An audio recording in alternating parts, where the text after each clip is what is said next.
Hello friends, welcome to Centum Tutor PGTRB Commerce 2020 Test Series 1 Unit 20 Income Tax. இந்த டாபிக்ல Income Tax Authorities, Power, Filing of Returns, Types of Assessment, Wealth Tax Act 1957, Concept of Tax Planning, Objectives, Systems and Methods, Factors in Tax Planning, Tax Avoidance and Evasion, Personal Tax Planning, Various Saving Schemes. இந்த பத்தி இந்த income tax டாபிக்ல unit 20ல கொடுக்கப்பட்டிருக்கு. இதுல ஒரு குறிப்பிட்ட பாகத்துக்கு மட்டும் 20 questions answer பண்ணி நம்ம பிராக்டிஸ் பண்ணலாம். Question number 1. Dash of the Income Tax Act 1961 provides for the administrative and judicial authorities for administration of this act. Income Tax Act 1961 ல இந்த administrative நிர்வாகம் மற்றும் judicial authorities யாருக்கு எந்த செக்ஷன் பிரகாரம் வழங்கப்பட்டிருக்கு? Section 116, section 117, section 118, section 119. Question number 2. Due date of filing return by a non-business assessee is 31st August, 31st July, 31st October, 30th November. எந்த டேட்ல non-business assessee இருந்தால் ரிட்டர்ன் இன்கம் டாக்ஸ் ரிட்டர்னை file பண்ணணும். இந்த டேட்டுக்குள்ளார file பண்ணணும். Question number 3. Deduction under section 88 GGA is admissible in respect of. இந்த 88 GGA அப்படின்னு ஒரு செக்ஷன் இருக்கு. இந்த செக்ஷன்ல விலக்கு டிடக்ஷன் கொடுக்குறாங்க. எதுக்காக கொடுக்குறாங்க? Donations given, donation given for scientific research, protection of environment, etc. இல்ல எந்த டிடக்ஷன் அலோவ் பண்றது இல்ல, not allowed, none of the above. Question number 4. The due date of first installment of advance tax by assessees other than companies is. The advance tax pay பண்ணணும். assessee advance tax pay பண்ணணும். Company இல்ல, company கிடையாது, other than கம்பெனில advance tax pay பண்றதுக்கு due date எது? first installment pay பண்றதுக்கான due date எதுன்னு கேட்டிருக்காங்க. 15th June, 15th September, 30th June, 31st July. In the administrative setup of the income tax department, highest authority is the. இந்த income tax departmentல நிர்வாக அமைப்பு இருக்கு.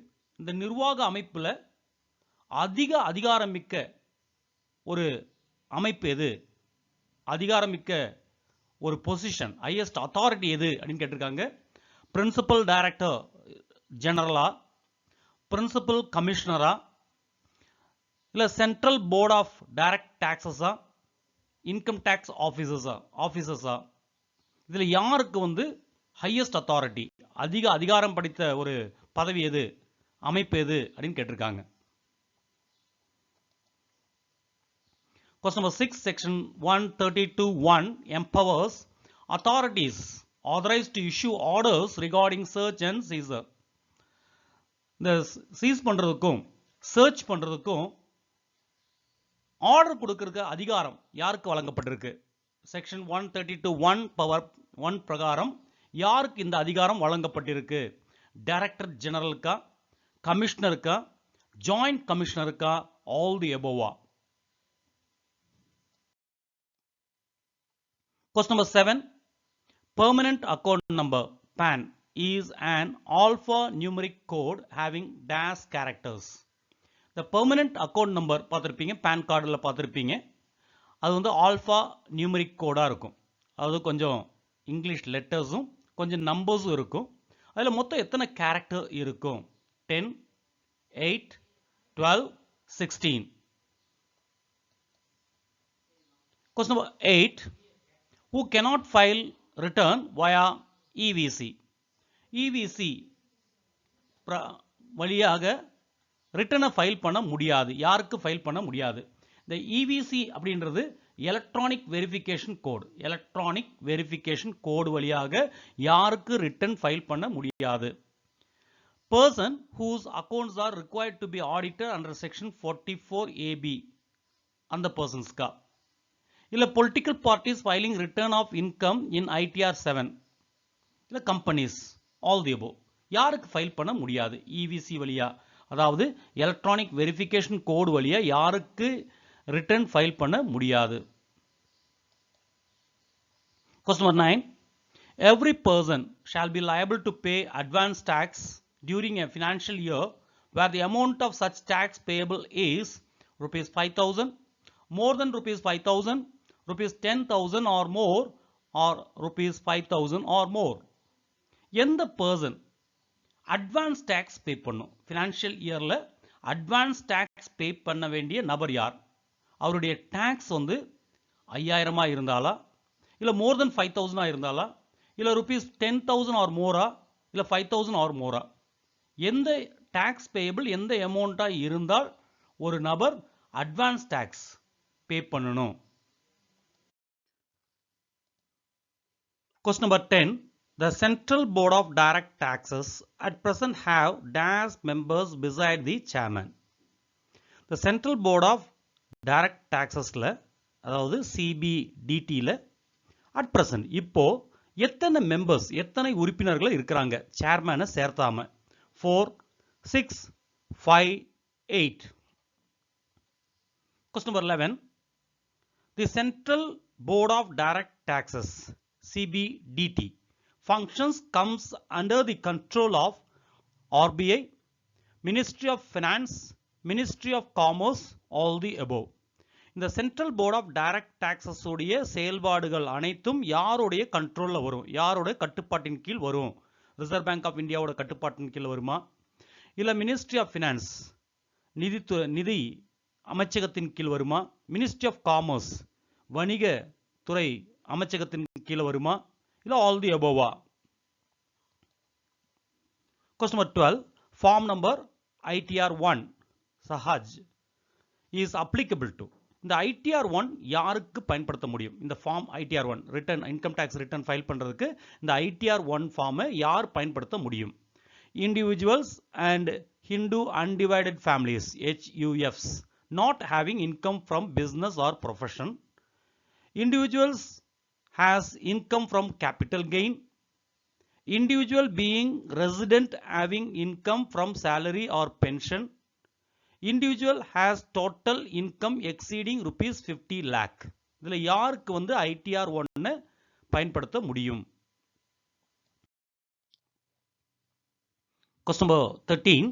Salary received by a member of parliament is.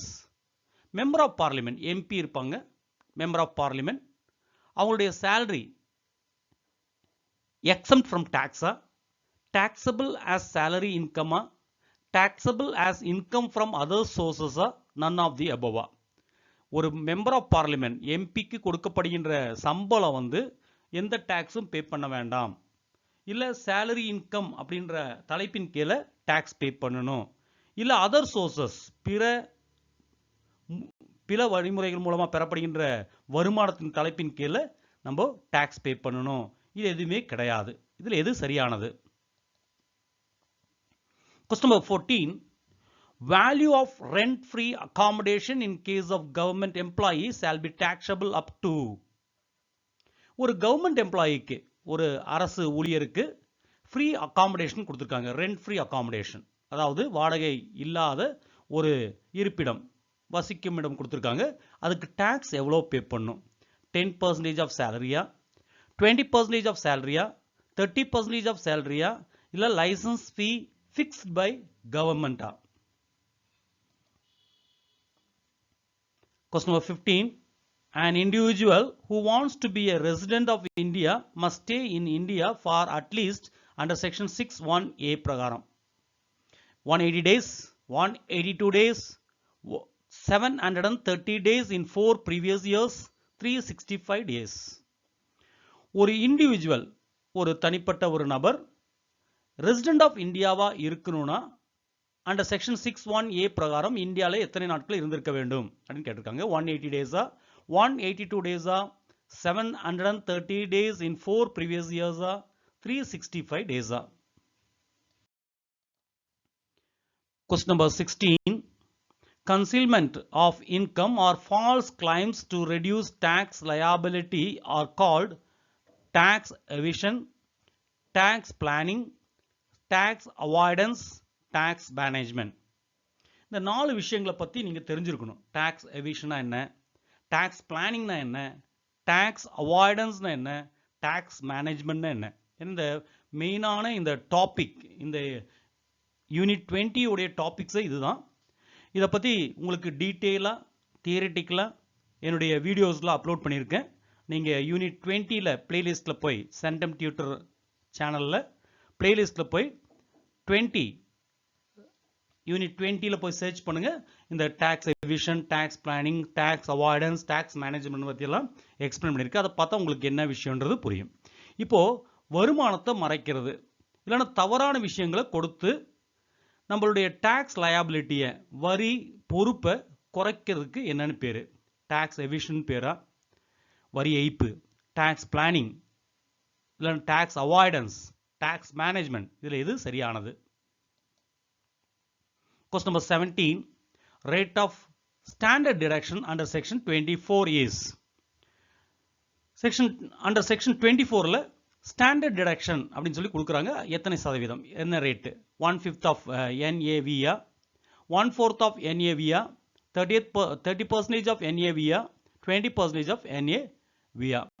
இது வந்துட்டு house ப்ராப்பர்ட்டியில் வரக்கூடியது. எத்தனை percentage standard deduction கொடுக்கப்படும்? Question number 18. Deduction allowed under section 80D shall be rupees 15,000, rupees 20,000, rupees 25,000, rupees 30,000. Under section 80D பிரகாரம் அனுமதிக்கப்படும் டிடக்ஷன் எவ்வளவு தொகை அனுமதிக்கப்படும்?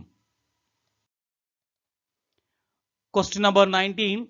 Reducing tax liability by utilizing the deductions, exemptions or reliefs allowed in the act and rules is called tax evasion, tax planning, tax avoidance, tax management. இப்போ நம்ம கொடுக்க வேண்டிய டாக்ஸை, வரியை குறைக்கிறதுக்காக நம்ம என்ன பண்ணுவோம்னா டிடக்ஷன்ஸு, எக்ஸம்ஷன்ஸ் என்னெல்லாம் கொடுத்துருக்காங்க, என்னென்ன ரிலீஃப் கொடுத்துருக்காங்கன்னு பார்த்து, அதாவது சட்டப்படி அந்த இன்கம் டேக்ஸ் ஆக்ட் பிரகாரம், இன்கம் டேக்ஸ் ரூல்ஸ் பிரகாரம் என்னென்ன அனுமதிக்கப்பட்டிருக்கு அதை பயன்படுத்தி நம்மளுடைய டேக்ஸ் லயபிலிட்டியை குறைக்கிறதுக்கு என்ன பேர்? டேக்ஸ் எவிஷனா, டேக்ஸ் பிளானிங்கா, டேக்ஸ் அவாய்டன்ஸா, டேக்ஸ் மேனேஜ்மெண்ட்டா? Question number 20. Using the loopholes of law to reduce tax is called. சட்டத்தில் உள்ள ஓட்டைகளை பயன்படுத்தி நம்மளுடைய டாக்ஸை, நம்ம கொடுக்க வேண்டிய வரியை குறைக்கிறதுக்கு என்னன்னு பேர்? Tax evasion, tax planning, tax avoidance, tax management. இது சரியானது. அதாவது சட்டத்தில் உள்ள ஓட்டைகளை பயன்படுத்தி, அதில் இருக்கக்கூடிய குறைபாடுகளை பயன்படுத்தி நம்ம டாக்ஸ் கட்டாமல் நம்ம ஏமாத்துறதுக்கு, டாக்ஸ் கட்டாமல் இருக்கிறதுக்கு என்ன பேர்? டாக்ஸ் எவிஷனா, டாக்ஸ் பிளானிங்கா, டாக்ஸ் அவாய்டன்ஸா, டாக்ஸ் மேனேஜ்மெண்ட்டா? இதில் 20 கொஸ்டின்ஸ் நம்ம இன்கம் டேக்ஸில் பார்த்துருக்கோம். நான் லாஸ்ட் வீடியோலே சொல்லியிருந்தேன், இன்கம் டேக்ஸ்ன்றது ஒரு பெரிய ஒரு பரந்த ஒரு விஷயம். அதில் நிறைய சின்ன சின்ன கொஸ்டின்ஸ் கேட்கறதுக்கான வழிமுறை நிறைய இருக்குது. நிறைய செக்ஷன்ஸும், நிறைய டிடக்ஷன்ஸும், நிறைய எக்ஸம்ஷன்ஸும், ரிலீஃப்ஸும் நிறைய இருக்குது. அதனால் தரவாக ரீட் பண்ணிகிட்டே இருங்க. ரீட் பண்ணிகிட்டே இருந்தால் எவ்வளோ கொஸ்டின் கேட்டாலும் இதுலேருந்து ஆன்சர் பண்ணுறது மிக மிக எளிமையாக இருக்கும். இப்போ நம்ம இந்த 20 கொஸ்டின்ஸ்க்கான ஆன்சர்ஸை செக் பண்ணலாம். Question number 1, option A, section 116. Question number 2, option B, 31st July. Question number 3, option B, donation given for scientific research, protection of environment, etc. Question number 4, option A, 15th June. Question number 5, option C, Central Board of Direct Taxes. Question number 6, option D, all the above. Question number 7, option A, 10. Question number 8, option D, all the above. Question number 9, option C, rupees 10,000 or more. Question number 10, option A, 4. Question number 11, option B, Ministry of Finance. Question number 12, option C, individual being resident having income from salary or pension. Question number 13, option C, taxable as income from other sources.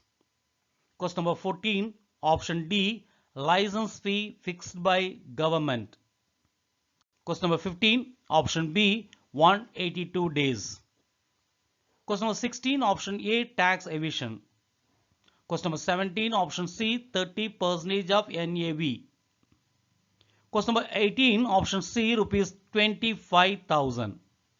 Question number 19, option B, tax planning. Question number 20, option C, tax avoidance. இதில் உங்களுக்கு எந்த அளவுக்கு answer பண்ணியிருக்க முடியும் அப்படின்னு உங்களுக்கு இப்போ கிளியராக தெரிஞ்சிருக்கும். எந்த அளவுக்கு நீங்கள் ப்ரிப்பேர் பண்ணணும் அப்படின்றது தெரிஞ்சிருக்கும். இது வரைக்கும் 2020 சீரீஸில் அதாவது 20 chapters 20 units each unit 20 questions அப்படி வச்சு 20 into 20 டோட்டலி 400 கொஸ்டின்ஸ் நம்ம கவர் பண்ணியிருக்கோம். ஸோ இதெல்லாம் எதுக்குன்னு கேட்டிங்கன்னா நம்மளுடைய எக்ஸாமினேஷன் தள்ளி போகும்போது ஒரு மன விரக்தி, அதாவது நம்ம தளர்ந்து போயிடுவோம். ஒரு எக்ஸாம் பக்கத்தில் வரும்போது உள்ள வேகம் வந்து அப்படி குறைஞ்சிரும். தூரமாக ஆக நம்மளுடைய அந்த வேகம் குறைஞ்சிரும். அந்த குறையாமல் இருக்கிறதுக்காகவும் நம்மளுடைய பாடத்தில் டச் பண்ணிகிட்டே இருக்கணும், எப்போதுமே டச்சில் இருந்துகிட்டே இருக்கணும் அப்படின்றதுக்காகவும் தான் இந்த 2020 கொஸ்டின்ஸை நான் சீரீஸ் ஸ்டார்ட் பண்ணேன். இன்றைக்கி இந்த 20th யூனிட்டோட இதோட இந்த 2020 சீரீஸ் டெஸ்ட் சீரீஸ் 1 கம்ப்ளீட் ஆகிருக்கு. இனி அடுத்தது இன்னொரு விதத்தில் நம்ம எக்ஸாம் அனௌன்ஸ் பண்ணுற வரைக்கும், எப்போ நோட்டிஃபிகேஷன் வர வரைக்கும் நம்ம டச்லேயே இருக்கலாம். நம்ம சப்ஜெக்ட் டச் பண்ணிகிட்டே இருக்கணும். அப்போ தான் நம்ம வந்து சக்ஸஸ் ஆக முடியும். ஆல்ரெடி ஐ டோல்ட் யூ, சக்ஸஸ்க்கும் ஃபெயிலியருக்கும் உள்ள கேப்பே அதுதான். சக்ஸஸ்க்கும் ஃபெயிலியருக்கும் உள்ள டிஃப்ரென்ஸ் அதுதான். நம்ம எப்போதும் ப்ரிப்பேர் பண்ணிட்டே இருக்கணும், எப்போதுமே நம்ம தயாராகவே இருக்கணும். அப்படி இருந்தால் மட்டும்தான் சக்ஸஸ் ஆக முடியும். இல்லை எக்ஸாம் அனௌன்ஸ் பண்ணால் படிக்கலாம், அனௌன்ஸ் பண்ணி முடிச்சதுக்கப்புறம் படிக்கலாம் இருந்தால் அது ஃபெயிலியருக்கு தான் வழிவகை செய்யும். அதனால் நீங்கள் எப்போதும் டச்சிலே இருங்க, எப்போதும் ரீட் பண்ணிட்டே இருங்க. இந்த இன்கம் டேக்ஸை பொறுத்த வரைக்கும் நீங்கள் திருப்பி ரீட் பண்ணிட்டே இருங்க. ஒவ்வொரு வருஷம் ஒவ்வொரு சாப்டரில் அதிகமான கொஸ்டின் கேட்குறாங்க. லாஸ்ட் 2019 கொஸ்டின் பார்த்தீங்கன்னா இன்கம் டேக்ஸில் வந்து நிறைய கொஸ்டின் கேட்டிருந்தாங்க. இன்கம் டேக்ஸில் தான் இப்போ அந்த கொஸ்டின் பார்க்குறவங்க தோணும், இன்கம் டேக்ஸில் தான் அதிகமாக கொஸ்டின் கேட்குறாங்களோ, அது மட்டும் படித்தா போதுமே தோணும். அதுக்கு முன்னால் ஒரு கொஸ்டின் பேப்பர் எடுத்து பார்த்தீங்கன்னா இருக்காது, கொஞ்சம் கொஸ்டின்ஸ் தான் இருக்கும். அப்போ எந்த சாப்டர்லேருந்து வேணாலும் எந்த யூனிட்லேருந்து வேணாலும் அதிகப்படியான கொஸ்டின் கேட்கலாம். அதனால எல்லா யூனிட்டையும் நீங்கள் திரும்ப ரீட் பண்ணி தரவு பண்ணிகிட்டே இருங்க. whenever you get time, just revise. So thank you for watching this video. Wish you all the best.